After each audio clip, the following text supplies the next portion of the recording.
Hello everyone and welcome to the off-season. This off-season was streamed live here on YouTube and on Twitch. So if you want to catch those streams in the future, hit the bell down below or go follow me on Twitch, twitch.tv/YoLag. This of course is the off-season after winning the national championship and seeing if UConn can manage to go back to back. We have a lot of seniors on this defense graduating. Let's see how everything turns out. Thank you guys so much for watching, and I'll see you at the end of the video. But let's do a quick season recap. Let's just go over how UConn did this season, team stats and whatnot.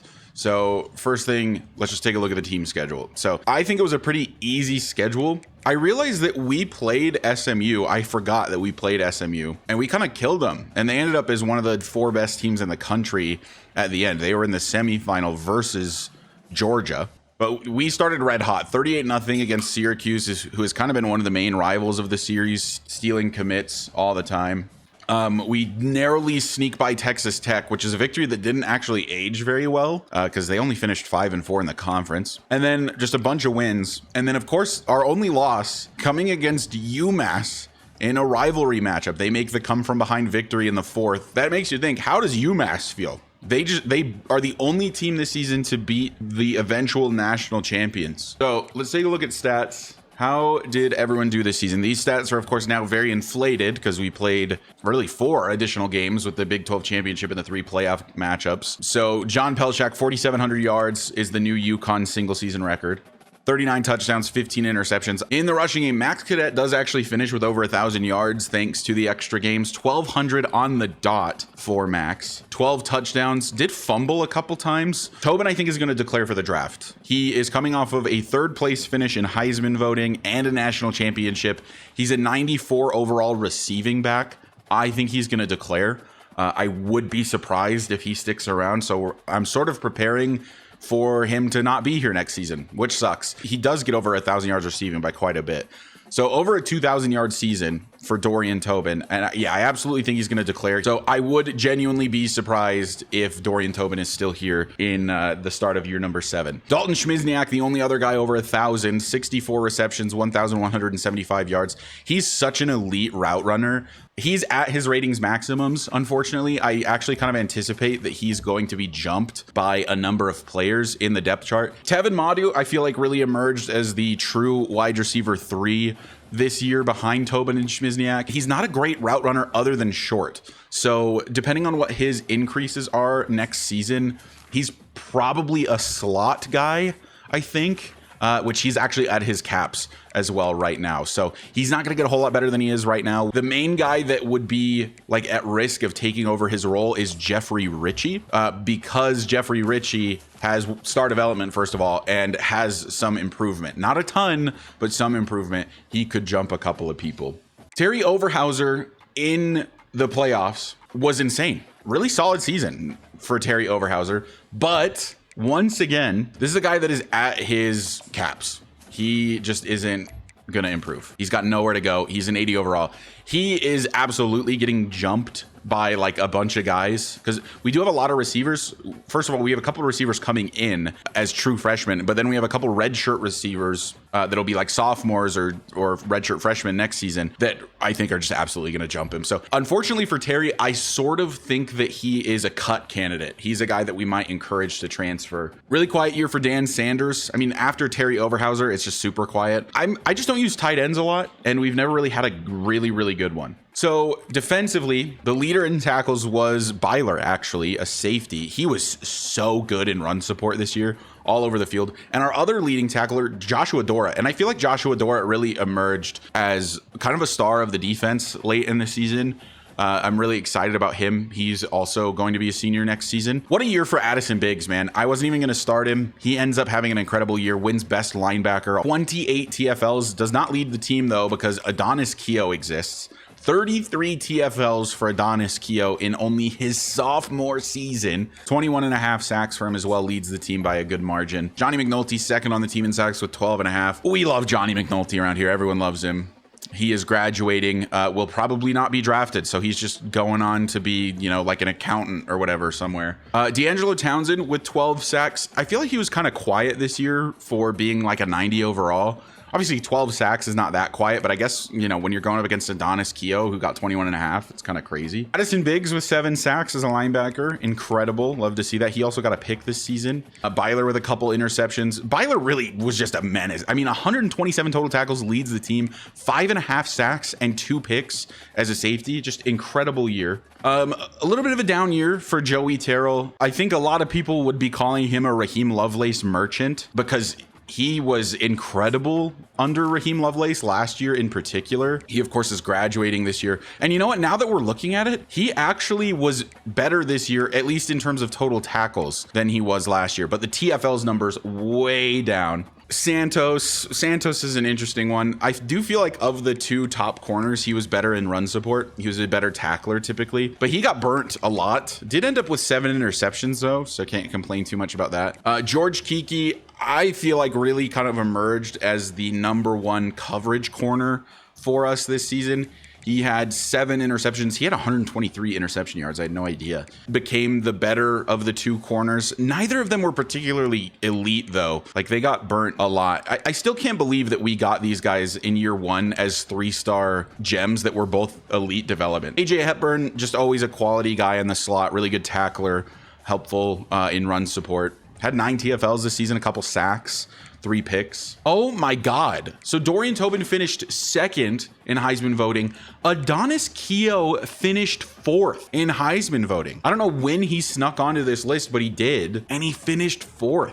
That's absurd. Adonis Keough is so good. So let's go ahead and advance the week. We are into the offseason. Next screen, I believe, should be players leaving. So we obviously know we have a ton of seniors graduating. What I'm worried about is I think Dorian Tobin is going to declare for the draft. Dorian Tobin is declaring for the draft, and the persuasion chance is none. But I will also say I'm implementing a house rule. It's basically Mr. Hurricane's house rule. If a player is declaring for the draft and they are projected to go in the top 3 rounds, I'm not going to try to convince them. In this case, it doesn't matter. Tobin cannot be convinced anyway. And we kind of saw this coming. He wins a national championship and he's on his way out. It's not surprising. And then Joey Terrell is projected round 3. Corin Daly, I forgot about Corin Daly. Corin Daly, Johnny Minolti graduate. They are not going pro. George Kiki projected round 2. Addison Biggs round 2. Santos round 2. Byler round 3. Look at all these draft picks we've got. Russ Ehlers graduates. Hepburn round 7 and D'Angelo Townsend round 2. So we've got a bunch of like early, like top 3 round guys going in the draft this season. And then Roger DeLuca, our punter, of course, graduating as well.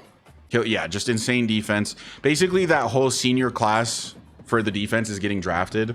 And then there's Tobin as well for the offense. But yeah, I mean, the only guy is McNulty, the only defender that didn't get, of the seniors that were starters, McNulty is the only guy not getting drafted. So 7 of those 8 starters are going pro, which is just so wild. Like such a elite defensive unit. So now let's go ahead and advance again.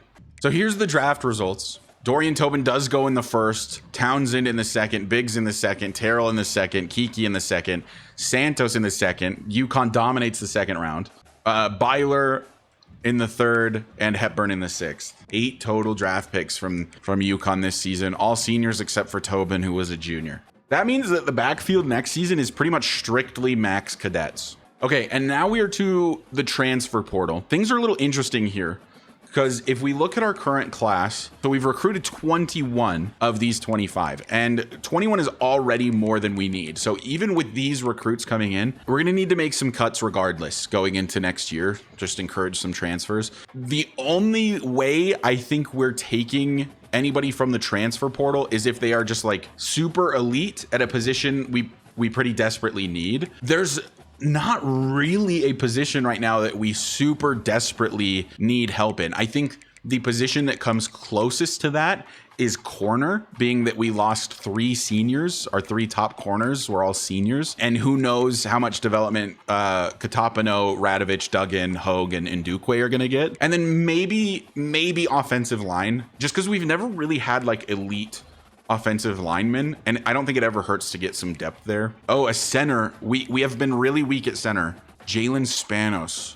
He's a freshman as well, so he'll be going into his sophomore season. He unfortunately will not get the development, and we will just max out points here. And then I think we just immediately schedule the visit. Do we know his deal breaker? Championship contender. Oh, well, do I have news for you, my friend? And then we can probably schedule Hurd for a visit as well. Oh man, he's really good too. Yeah, no, I want him also. So we're gonna shore up the offensive line with these two, hopefully. I don't know if they're gonna start. The good thing is that neither of them are going to be seniors. So they have some, you know, they have like a year to grow if they're not gonna be starting. I don't think we need to do anything else. I think we're chilling. Let's not overdo it. Let's not overthink it. These are our guys. We're gonna go after these three. And even if we miss out on them, it's not a big deal. Let's go ahead and advance the week, see how scouting, offseason recruiting continues to go, and hopefully get some commits coming in. Mike Hurd commits after just one more week. So interior offensive line gets a little bit stronger with the man from Liberty. And then we're still working on Jalen Spanos. We can switch him to a hard sell. And our hard sell appears to be quite good. Jalen has committed, so we've got a new center, and he was only a freshman, so he'll be around for a while. He'll be a sophomore next year. If he hasn't been redshirted, we can redshirt him, and things are looking great. One last look at the transfer portal. Yeah, I was going to say everyone I think is like locked up at this point. That is it. This is officially the class. So it's a total of 23 players. Okay, so we are officially to National Signing Day. We will be able to see everyone's development traits. This is really exciting. So here we go. Development traits for everyone we recruited. I did just spoil Tyler Trejo for myself. He has star development. That is super sick. A quarterback with star development. He would be a junior, a redshirt junior, when John Pelshak graduates. So he would be hopefully in line to be the starter for the next 2 seasons. Although I sort of am anticipating Pelshak is going to declare for the draft before he gets to his senior season. So kind of remains to be seen. Michael Haywood, normal for our 4-star middle linebacker. A little bit of a bummer there. Normal for the safety, Greg McDaniels. Normal for the punter, Eli Chestnut. Impact for the outside linebacker, Elias Kotuvides. Impact for Dwayne Bullard. Normal for Mettenberger. Normal for Lyle Gay. Impact for Alex Addison. Elite for the defensive tackle, Jim Clemens. Kevin October, Darren Michelle, Jim Clemens, Adonis Keough. That's your front four. That's disgusting. Larry Hay has star development as a corner. Much, much needed. Oscar Andries, normal for another receiver. Oh my goodness. I can't recruit receivers. Gage Walls, impact for Gage Walls. This next one is one I'm really excited about. Emmett Goda, he was our biggest recruit. He was the guy I wanted like the most this year. 5-star receiver. Elite development for Emmett Goda. That is so exciting. 6'3", 93 speed. We just found John Pelshak, his weapon of the future, hopefully. That's so huge. Frederick Blanco has elite development also. The 4-star gem corner.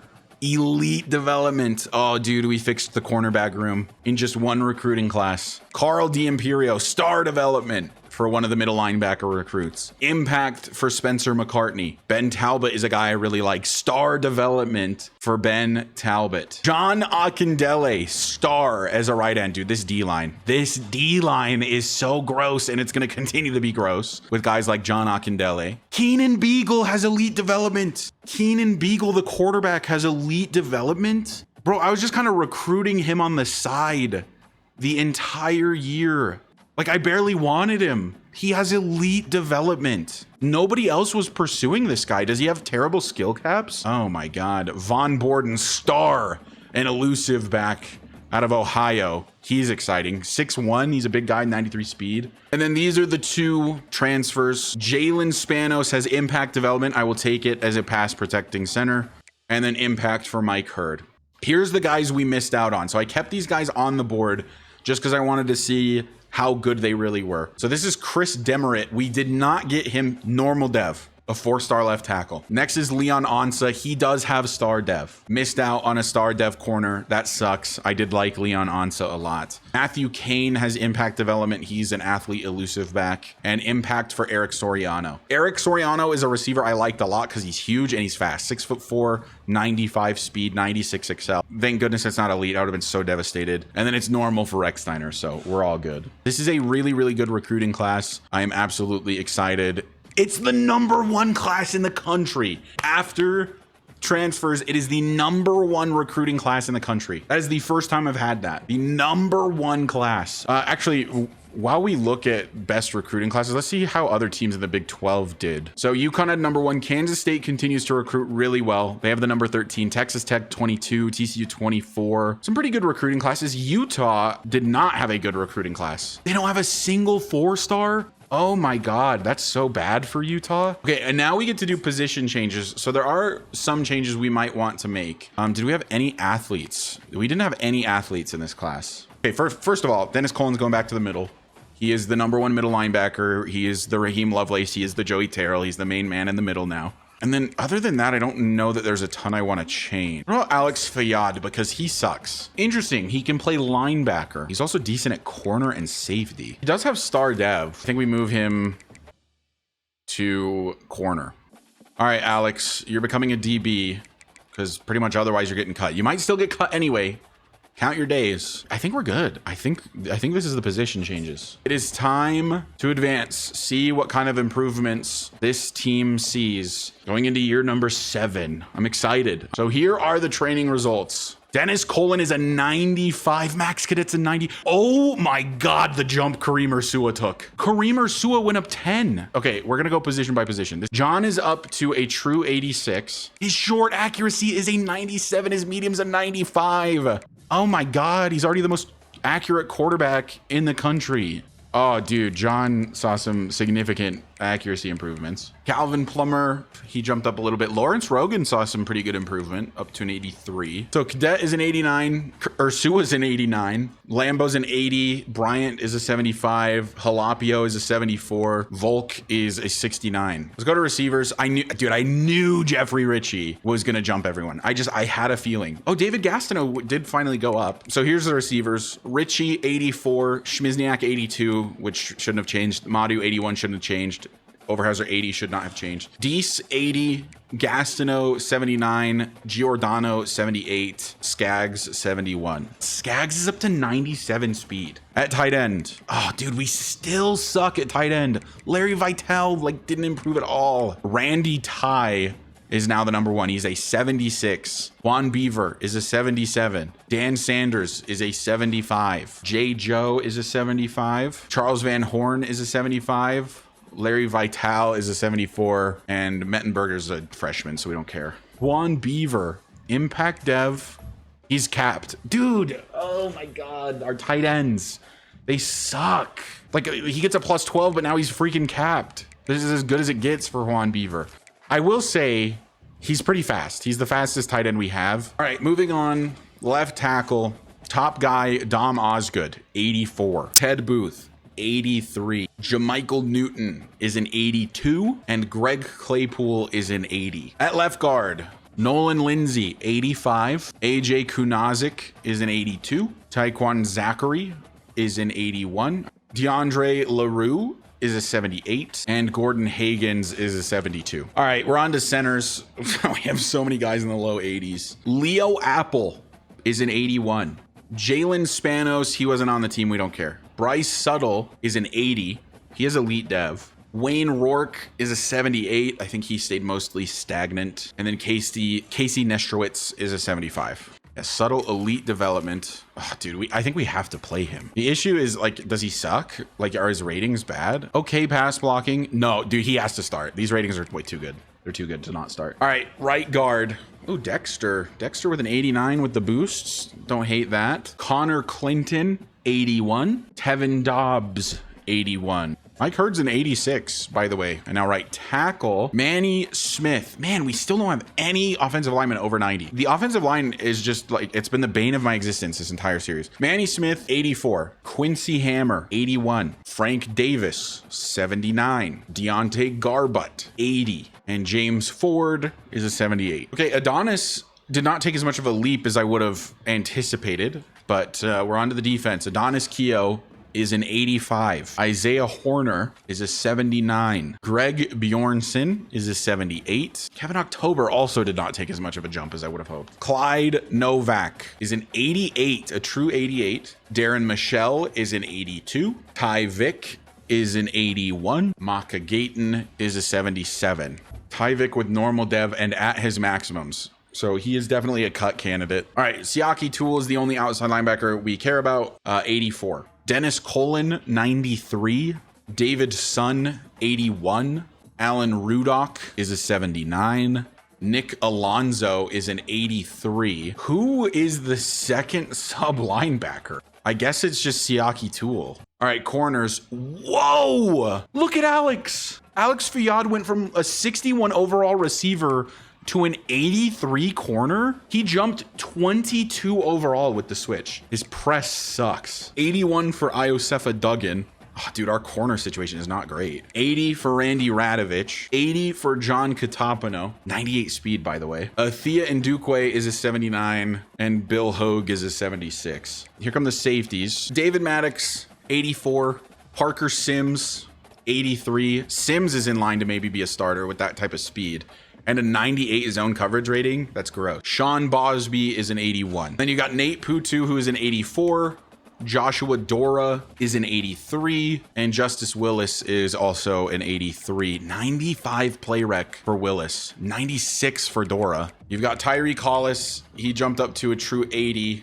His kick accuracy, I believe, went up by 5. I want to say it was a 74. Now is the time to encourage transfers, and we have to encourage 11 of them. So first things first, Russ Schuler that's the easiest transfer of my life. Here's the question I have for you guys. Do we send Calvin Plummer away? Lawrence Rogan would be the backup. Plummer's just never beating out Pelshak for the starting job. The only way Plummer would ever start is if Pelshak decides to go pro after this year and Plummer gets to start his senior year. I think Plummer, we just give him a chance to, maybe he will actually transfer somewhere. I know a lot of the time these players just like cease to exist. I think Jalapio is a really easy cut. He is just not great at anything, and I am going to encourage Plummer. He's a great backup, an incredible backup, but if I'm Calvin Plummer, I want to go be a starter somewhere. Oh, Lambo is a good shout for a cut as well. Cadet is a senior. We just got Borden in. Obviously, Ursua, I think, is the guy that's taking over for Cadet as the main guy. Lambo does have normal dev. I know that. I think Don Lambo goes. The Lamborghini. Van Horn, gone. J. Joe, gone. Argument to be made that Dan Sanders should also be gone, but we'll come back to that. Ty Vick, yeah, he's gone. And then Bill Hogue, the corner, was an easy one as well. He is gone. Terry Overhauser, I think, could be considered. Oh, Wayne Rourke.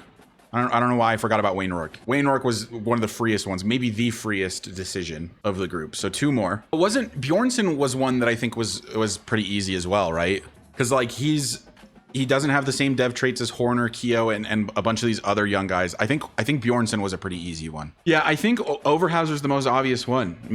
He got his natty, make room for some of the younger guys to get playing time. It sucks to lose that speed, but he doesn't have the release really to be like a deep route runner. Like 80 release, and his deep route running's a 90. Yeah, I think Overhauser. A salute to Terry Overhauser. Helped us a lot in the playoffs. Helped us win a natty. He goes, sorry, Terry. Oh, it hurts. Goodbye, Greg Bjornsson. And we are down to 85. We're not going to make any changes to the conferences. So that pretty much wraps it up. That's all the transfers. Now we advance again. So we'll go ahead and advance. Let's see what the conference schedule it gives us is. I want it to be challenging. I want to play an SEC and a Big Ten team out of conference this year. TCU, we haven't played TCU yet. At all, I don't think. So I actually love that. Texas Tech, K-State. Well, I mean, I talked about those guys. The rest of it's kind of weak and sucks. I like the start of conference play being TCU, Texas Tech, K-State. I love that UCF is here because we need the rivalry. And I need to schedule UMass as well. So we might play them week 2 because I need a rivalry win. And it's UCF and UMass are the only ones. So currently this is the presumptive schedule. We'll open against UMass, which will be the rematch from the only loss we had last season. And then we'll rematch the college football national championship at Georgia in Athens. That should be something. Conference play, open against TCU for the first time in the series. Texas Tech, Kansas State, West Virginia, the rivalry, UCF. We need to win both the rivalries. And then Oklahoma State, rematch from the Big 12 championship from a few years ago. Iowa State, Kansas, Ohio State, and then Houston. Army-Navy week, Big 12 championship, which hopefully we will be participating in.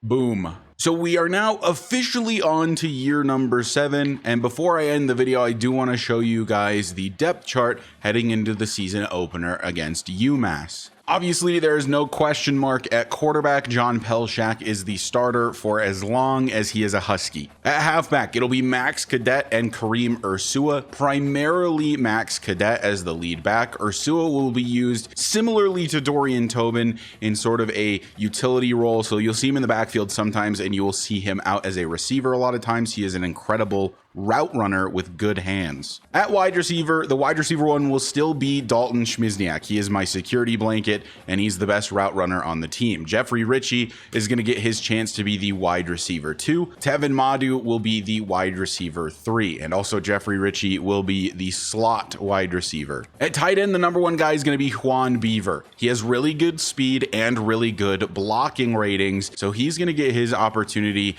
to be the tight end 1, despite being at his skill caps already. Then it'll be Randy Ty, another guy also at his skill caps, but I think deserves to be the tight end 2. And then Larry Vital, who did not improve a lot in the offseason, will be the tight end 3. You'll probably see him on occasion. Starting left tackle will be Manny Smith for the 2nd year in a row. Mike Hurd will start at left guard. The center for now will be Bryce Suttle. His blocking ratings are pretty balanced, but generally a little below what I would like. So if he begins to struggle, we may make a change. At right guard, the sophomore AJ Kunazik is going to get his chance. The biggest concern with him is the low strength rating. Dexter Ort did start at right guard for the majority of last season for us. We're ready to make that switch if needed. And Ort, who was the right guard last season, will be moving to right tackle this season. I mentioned he's a little weak in the power department, but he's very good in the finesse blocking department, which is kind of what you want your tackles to be good at. So he slides to the outside, but things can always be changed. We have a lot of depth at offensive line. No one is incredibly elite, but they're all pretty above average linemen. To no one's surprise, Adonis Keogh will be the starting left end, same as he was last season. Right end will be Kevin October, though there are guys chomping at the bit to get his position. Isaiah Horner being one of them, and Terrence Cook being another one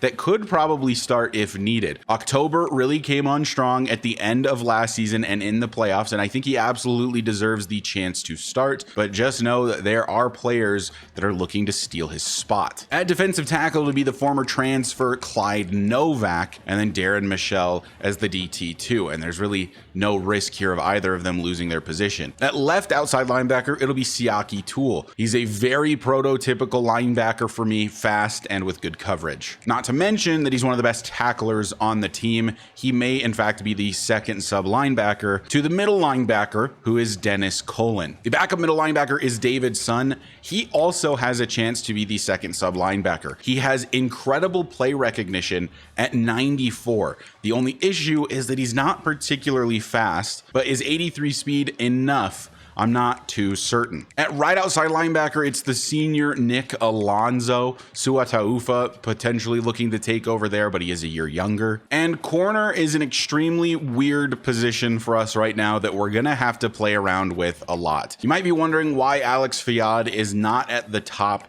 of the depth chart, being that he is the highest overall. Well, his press coverage rating is abysmal. 53 is just not good enough to play on the outside. I will occasionally need to press my corners, and I cannot afford for him to just get burned on the outside over and over and over. He will most likely be the number 1 guy in the slot, however. And you may also be wondering why Iosefa Duggan, the second highest rated corner, is at the bottom of the depth chart. In the offseason live stream, I did a lot of corner testing because I felt that truly any of these guys could be the starters. And Duggan was absolutely horrible. Hopefully I can show some highlights, or I guess low lights in this case, on the screen here. But essentially what I did is I put each and every one of these guys one-on-one on an island against our best route running receiver, Dalton Schmizniak. Gave each of them 10 attempts to see how they did against this particular route. It was always the same route. It was always the same play call on the defense. As close to a scientific method as you can really get, I think, in college football 25. And Iosefa Duggan got burnt every single time. That is not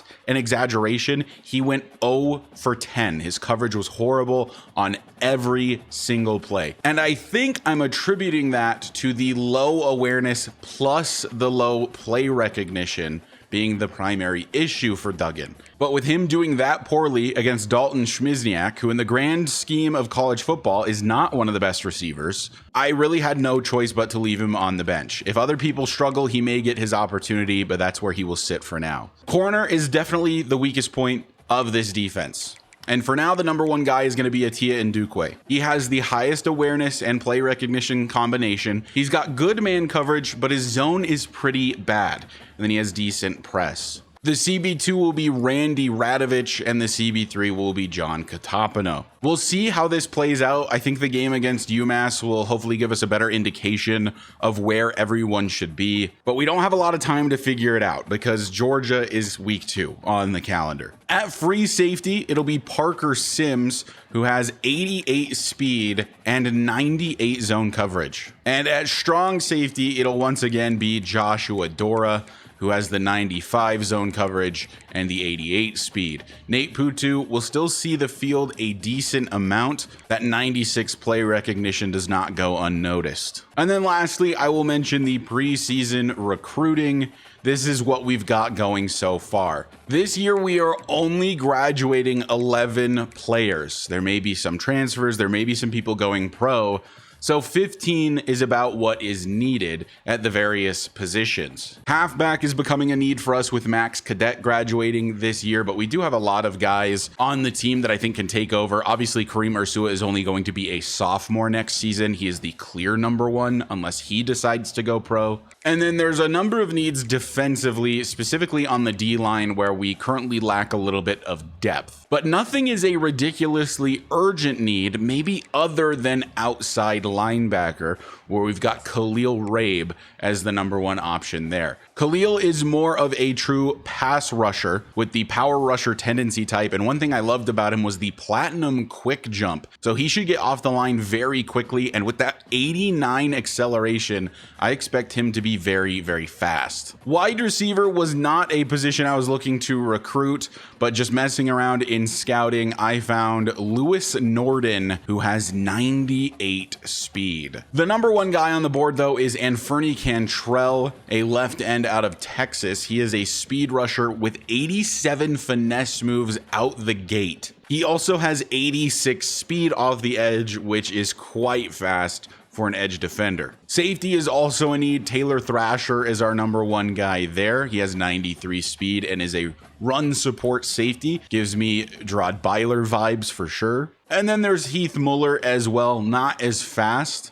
Also a run support tendency type, but has good zone coverage ratings. Offensive line is always a little bit of a need for this team. We have yet to really have an elite offensive line, so Raheem Hacker is the number one prospect there. He is a power tendency type as a tackle. I don't really like power tendency types at tackle because you'd prefer finesse blockers out there, but we can always move things around. He could slide to the interior and play guard. Dennis Blade is an athlete we have on the board. He reads as an elusive back, being that we need halfbacks. It would be good to get Blade. He has 90 speed, so he's not the fastest, but he does have a good spin move and 88 juke move with the sidestep ability. Another power rusher with the quick jump ability, though it is silver, is Kevin Casevaharn with 84 power moves and the 88 acceleration. And I know middle linebacker is not necessarily a need, but there is a concern that Dennis Cullen will go pro after this year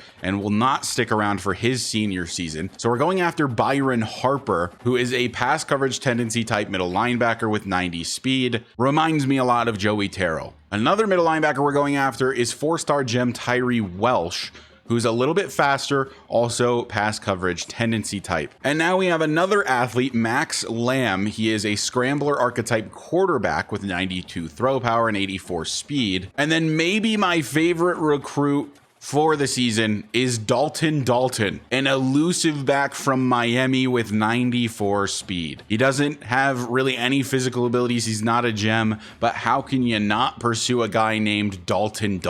Plus, Dalton Schmizniak is graduating, so we need to double up our Daltons. But anyway, that is going to do it for the offseason. Thank you guys so much for watching, and thank you to those of you who hung out in the stream when I did it. If you want to catch those in the future, twitch.tv/Yolag, or I will be streaming sports related content here on YouTube as well. Shout out as always to the channel members. You guys are much appreciated. I am going to start posting exclusive channel member content, like behind the scenes videos of me just editing, maybe some blooper reels. So if you want to consider becoming a channel member, you can do so for as little as $1 per month by hitting the join button down below. If you find yourself coming back on the regular and you aren't already subscribed, go ahead and hit that sub button for me. It does help me out a lot. And I will see you guys in the next episode where we take on UMass in the rematch to see if we can beat the only team that bested us last season.